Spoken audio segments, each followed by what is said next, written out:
we break for an interval, I would like to welcome to the stage the youngest person I've ever welcomed to the stage, Joseph Ward, who is only 16.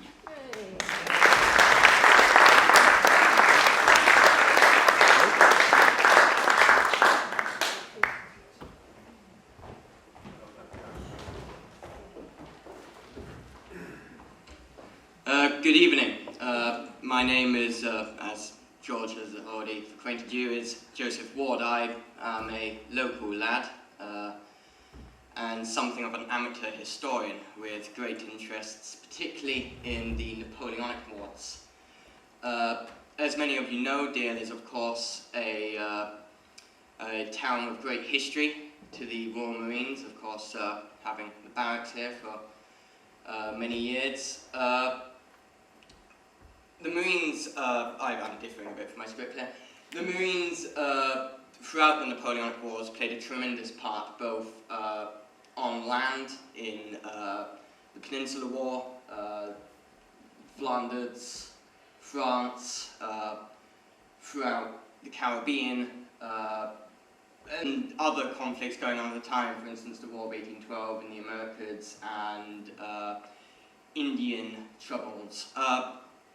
Some of you with interests in the French Revolution and of course the following Napoleonic Wars will have probably seen the TV program Hornblower.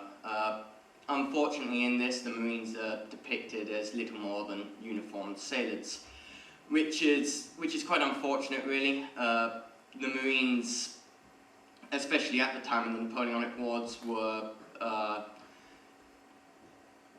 as good and with battle honours stretching as largely as regiments such as the 95th Rifles, the KGL Hussards and the King's Foot Guards. The Marines are often quite recognisable on screen with their Swedish style Scandinavian shako, their two crossed slashers, and their bloused trousers. However, the Royal Navy, and accordingly the Royal Marines themselves, were something of pioneers in the more modern style of uniform that would be recognised and seen more throughout the Napoleonic Wars. They were pioneers really, and while it's true, most other strong European nations were adapting their uniforms to a more modern and civilian style. The British Army was still using the sturdy tricorn and unbuttoned open coat. However, the Navy found that this style was completely unpractical for going about daily duties aboard ship, and quickly changed to the tight done-up tunic, the cotton trousers, the gaiters, and the shako hat, which would become commonplace throughout the Napoleonic Wars. 3 battalions would be raised by the Royal Navy from 1810 to 1815. They would see combat in the Peninsular War, the Netherlands, the Americas, and of course the final advance into France itself. The First Battalion formed in Plymouth in 1810 under the command of Major Richard Williams. It consisted of 6 companies, although it would soon grow to an 8, plus a detachment of the newly formed Royal Marine Artillery.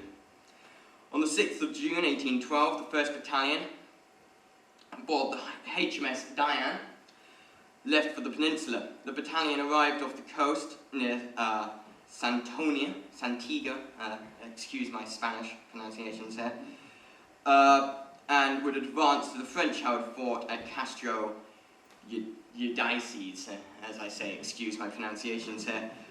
The 2 companies of French light infantry, bodyguards, defending the fort, surrendered on the 8th of July, after the French had fully evacuated the nearby town. This attack would go on to be greatly heard about in London and would draw much attention to the 1st Battalion.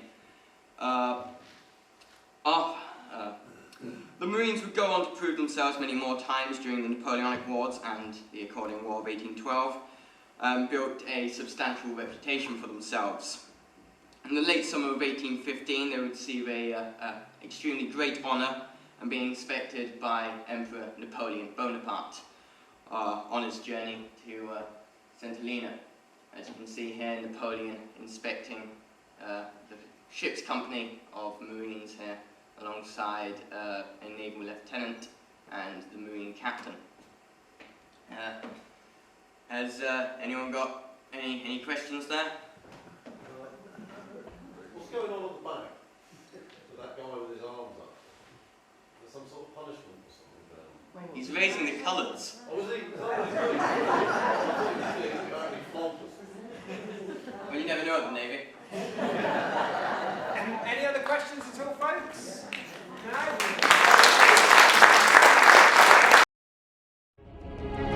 Hi folks, I hope you enjoyed the video. Finally, I'd like to say a huge thanks to all of the History Project sponsors. Without your continued support, none of the good work we do would even be possible. So thank you.